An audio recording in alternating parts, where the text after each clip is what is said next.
hello friends, welcome to today's video on LabVIEW. Welcome. So today we're going to carry on where we last left off, and I want to say again that there are a number of things you can do with your signal once you spectralize it. There are LabVIEW ways to process some of the signals using like a high and low pass filter. I can talk about that much later, but first I want to get past the point of, how do you read this fast Fourier transform graph, and why does it not correspond, why does this frequency bin at the bottom not correspond to actual hertz, okay? Or how do you actually get it to correspond to actual hertz? So let's load up that C note again. It's playing. I might use a different note in future, but okay, so you notice again in your power spectrum you are able to see all the relevant frequencies at about let me change this to there. You can see one big peak at 132-ish hertz. Okay, another one at about 264. Another one about 396. So that this is correct. But when you see this, when you kind of zoom in to this fast Fourier transform, you'll notice something. Your left and right are actually symmetrical because one actually deals with the positive part of the sine wave. The right side deals with the negative part of the sine wave. So that's something just to note for fast Fourier transform graph. The left side actually corresponds to the positive part. The right side corresponds to the negative part of the sine wave. Okay, so you just need to read one side of this graph and that will do. Now, if I switch this to, let's say, the same frequency bandwidth, maybe 400, you will see some peaks here. If I switch it to maybe 1000, you'll see another few peaks. Okay, 1000. Yes, you will see another few peaks. And if I change it to about 8000, you'll notice that we have a characteristic peak structure, but you'll notice that this peak actually starts to hang out at around 800. Okay, you can see this is about 800. So I zoom into the peak below 1000. Okay, the biggest peak is over here at around 850. But you see the C note is not 850 hertz. So this is around the frequency bin 850. So what's the deal with that, right? How then could you make these frequency bins at the bottom correspond to actual hertz? Okay, so that's something we want to start talking about this video. Okay, so one clue I have for you, okay, is to set the FFT size. Okay, set the FFT size to 44,100, and you'll see some magic that actually occurs. Alright, so under your FFT VI, you will see one that says FFT size. So go to that FFT size in your block diagram, right click, and you can create a control, and then you will see this FFT size. Now the long and short of it is that the FFT size is the size of the array that you want to do your FFT on. So okay, let's say you have a very long matrix of values, x1 or x0. Usually like to start from 0 in this case, and then x1, and you go all the way to x of n minus 1. So this is actually n elements in this matrix. So yeah, let's say you have n values inside this matrix which you want to do a Fourier transform. Okay, the Fourier transform will be basically shifting, okay, the n elements of this matrix into a new matrix which is also having n elements. So you do your fast Fourier transform. Okay, fast Fourier transform, and then you put all of these into n frequency bins. So f0, f1, ... to fn minus 1. Okay, so what is this FFT size? The FFT size is basically how many elements are you trying to do your Fourier transform in. Okay, so let's say you have a matrix of size. You have a matrix of size n, but you key in your FFT size of, let's say, 8. If you have 8 elements, okay, I'm not drawing to scale, but if you have 8 elements, then what LabVIEW will do is to take the first eight elements of this matrix and do a Fourier transform here, and then you will have a new matrix of about 8 elements. So let me demonstrate. So you only take in the first 8 elements. So let's try the FFT size of 8. Okay, so when you make the control, it will pop up over here, this FFT size thing here, and then you will have really 8 frequency bins. So from 0, 1, 2, 3, 4, 5, 6, and 7. Okay, so there will be 8 frequency bins over there. Okay, so that is what the FFT size does. Now, if you actually put in 0 or minus 1, what LabVIEW will do is to say that if you key in 0 or minus 1, LabVIEW will take the fast Fourier transform size to be the size of the matrix that you put in. So that means all of the values kind of get keyed in. So if you get 0 or minus 1, it will kind of give you the same results. You will actually see it in the LabVIEW help. So if you go to show context help, go to FFT, you click this thing called detailed help. Okay, I'll show you again. Click this yellow question mark here, show context help window, hover over the FFT, and then you click detailed help. Okay, then you have a window that pops up like that. Okay, this is a local help file. You see this is actually stored in the user local blah blah blah file. For Windows may be slightly different, but this is on my Linux machine. So this is what it will be like. Okay, so you look at this thing saying FFT size. Say FFT size is the length of the FFT, fast Fourier transform, that you want to perform. If the FFT size is greater than the number of elements in X, for example, this VI adds zeros to the end of X to match the FFT size. So what are they talking about? Okay, so if you have an n size matrix, but your FFT size is maybe m plus 500, okay, it will actually just lengthen the matrix and you just give it a bunch of extra zeros at the back. Okay, so it will just lengthen the matrix and add a bunch of extra zeros at the back, and then it will calculate the FFT, fast Fourier transform. So that's how this works.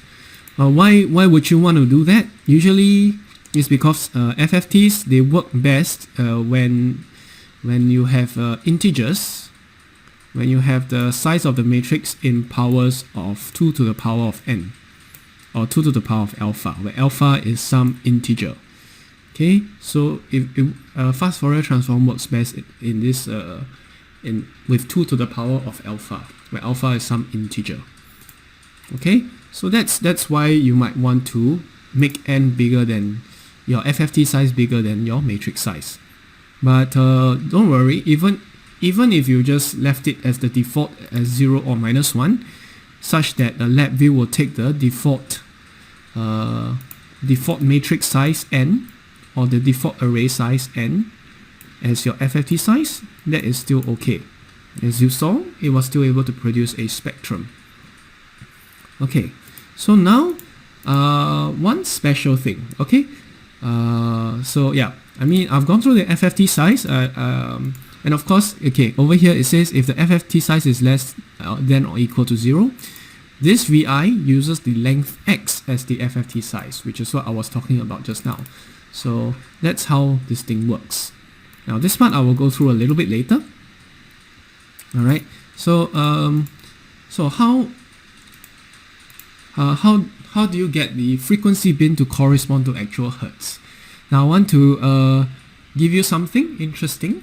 Now when I switch the FFT size to 44,100, this is a very special number, especially for audio files. Okay, so now we will have this fast Fourier transform, and I will actually switch it down to 1000 Hertz. Now notice where the peaks are. When I switch the FFT size to 44100, I'm only taking the first 44100 samples and perform a fast Fourier transform. Notice that the frequency bins at about 130, there is a peak here. Around 260, there's another peak. Just below 400, about 396, there is another peak. So let's switch it to 150.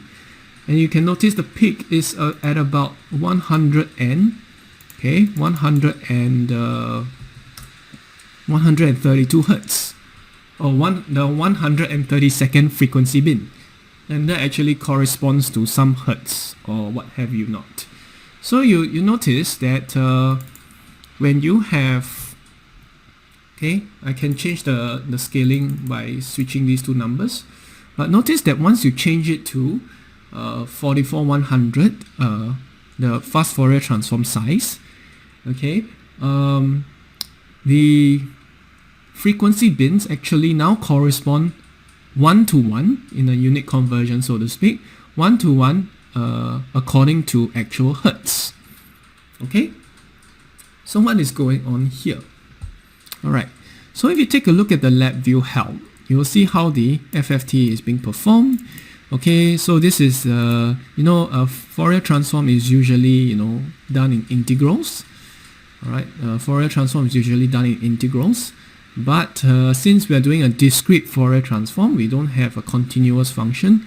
We use a summation instead. So this is what this formula here is talking about. If you want to know more, you can take a look at this video by Steve Brunton. So it's a very good, he explains it very well, this fast Fourier transform. I'll leave it in the link below. So now I'll give you some intuition on what this fast Fourier transform is about. That's very important that you go and take a look. So I'll not go through too much of that. Alright, but I'll explain how the FFT stuff works. Look at this, very important note here. The frequency resolution, or the frequency spacing between components of Y, where Y is the matrix of the Fourier transform. So remember, we had an initial matrix of values x0, x1, got dot dot dot, and then xn minus 1, and then we swap it to a frequency bin. So this is frequency bin 0, frequency bin 1, then you go all the way down to frequency bin of n minus 1. So this is what's going on. Alright, now when I switch it to 44100, why does the frequency bin correspond to Hertz 1-to-1?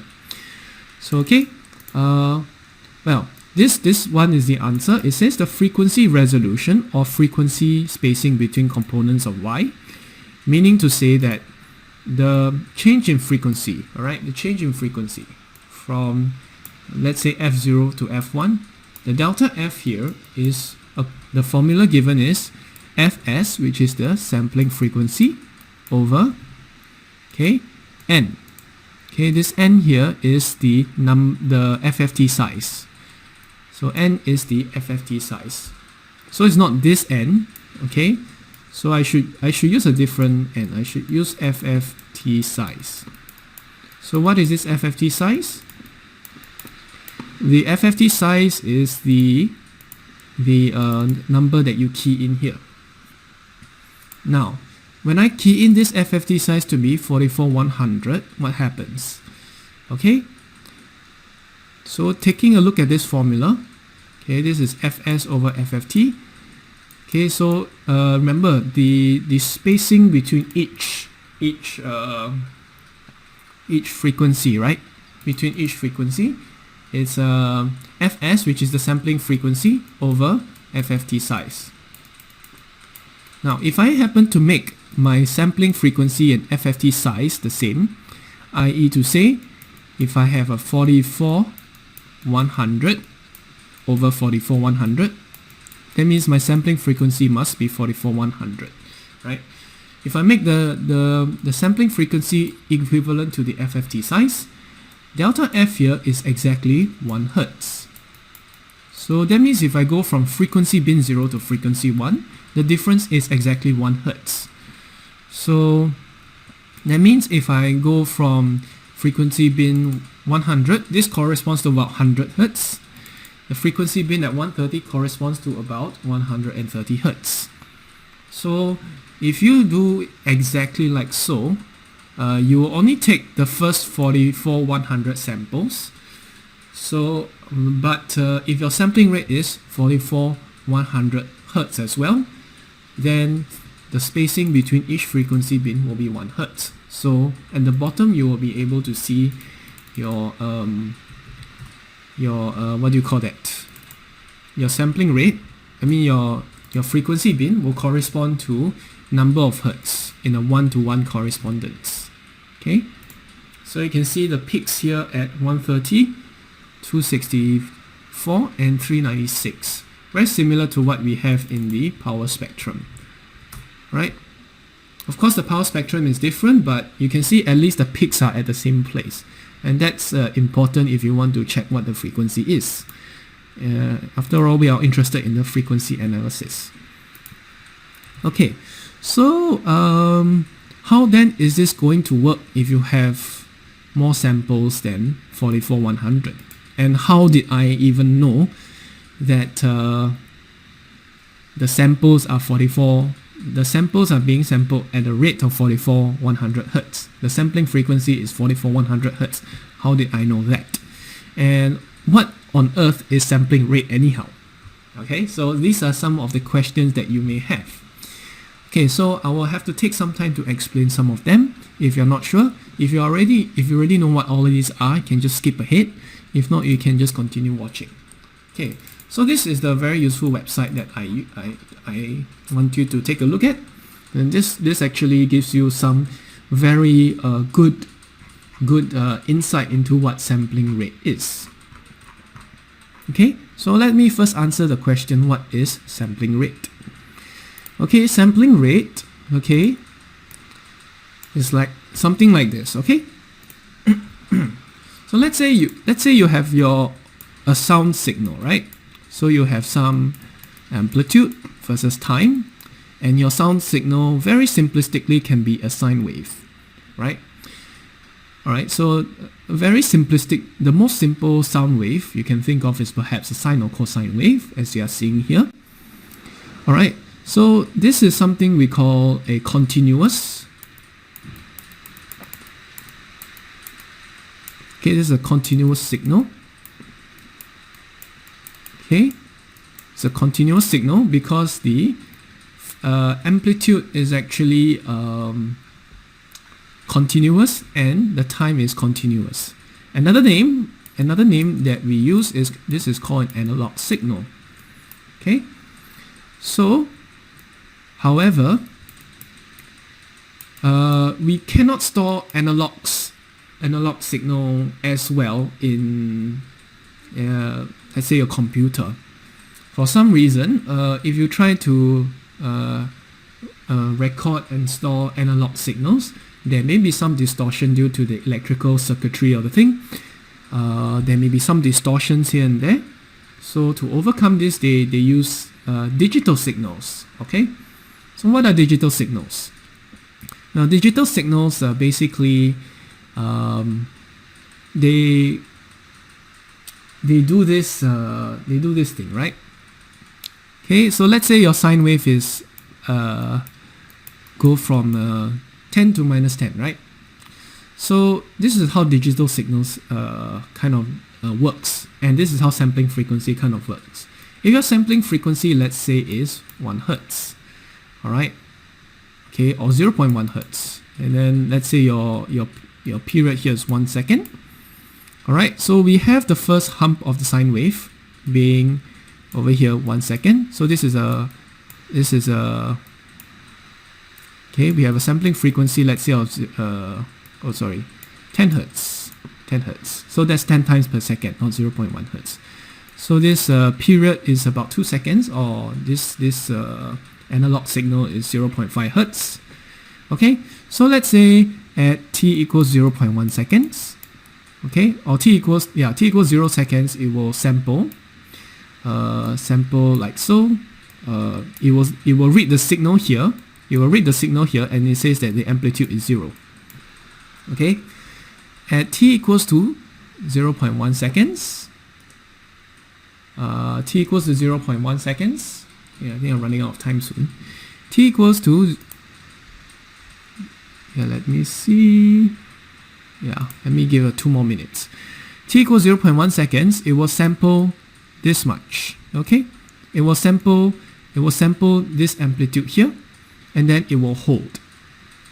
Okay, and this may be somewhere like your actual analog signal may be 0.4467.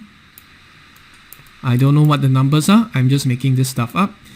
But sometimes your digital signal will actually force it to maybe somewhere between 0.4 and 0.5. So your amplitude will not be recorded as 0.4667. It will, the sampler will read, okay, 0.4667 is closer to 0.4. So let me record this value as 0.4, for example. So it will actually record a signal at 0.4 until the time equals to 0.2. At time equals 0.2, it will read the analog signal again, and then it will sample another piece of data, and it will hold for another 0.1 seconds. So what happens after a while? Okay, pardon me for that. Let me switch it to silent mode. So annoying. So after a while, you will have something that approximates the waveform that you see. Okay, so you'll have sort of a bar chart that samples the waveform that you see here. Okay, and this is what basically what digital time's up. This is what sampling rate is about, and that actually helps to convert from an analog signal to something more like a digital signal, where time is either 0 or 0.1. It cannot be something in between. So these things are called discretized values of time, and you also have discretized values of amplitude, for example. So I don't know what these values are, I'm just making this stuff up. But at the end of the day, you will have something like this bar chart. So how often are these bar charts so-called recorded? Okay, they will be recorded according to the sampling frequency.